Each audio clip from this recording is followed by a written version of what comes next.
Welcome back to Pullman. Thanks for joining us, as it was quite a night here of basketball. A full house at Beasley Performing Arts Center. Frio Court was rocking, and the Cougars and the Zags were playing, and it was a busy night. Both coaches all smiled before the game, but that would quickly change. Micah Downs with back-to-back three-pointers. He had 6 early points. Zags had a 5-point lead, but the Cougars go on a 9-0 run. Taylor Rochestie with a couple of buckets, a nifty runner here, and the Cougars pushed that lead to 5.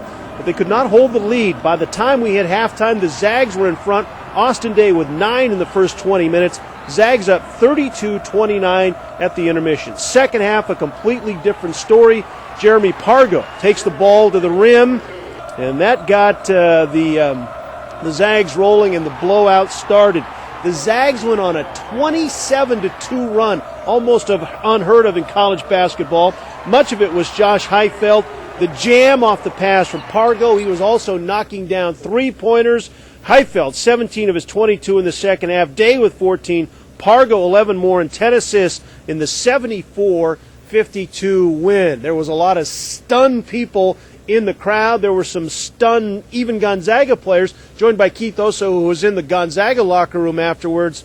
Quite a day and quite a performance for the Zags. Yeah, they were having a pretty good time. Not a lot of chances for the Zags to get payback because they just don't lose a lot of games historically. 2 years in a row, though, they lost to the Cougars. That made tonight's game a little more sweet.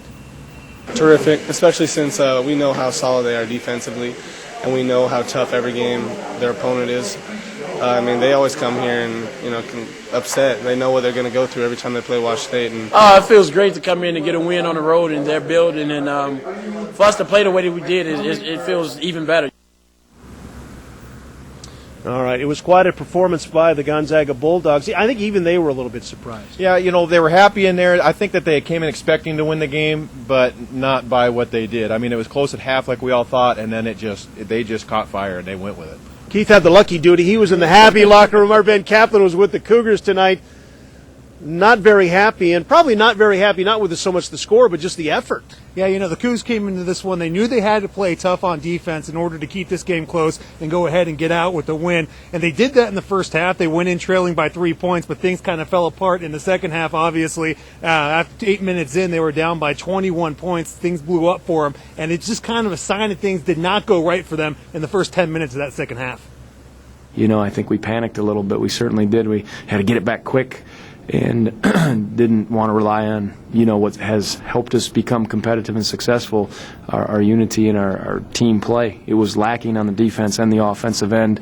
I think that we were pretty disrespectful to our coaching staff and kind of our system that was implemented to us because we didn't play with the right kind of juice and the right kind of poise and the right kind of soundness that we're taught every day in practice. We've covered Cougar basketball a long time. I'm not sure I've seen that many sad faces in a locker room or at a post-game session from Washington State. Yeah, they definitely weren't pleased. Also, the effort offensively. You look at it, they shot less than 33% from the field. That includes 2 from 19 from 3. So those things going to go ahead and have to get remedied for this team to obviously get stronger on both sides of the ball heading into Pac-10 play. All right, thanks to Ben Kaplan, thanks to Keith Osso. It's not the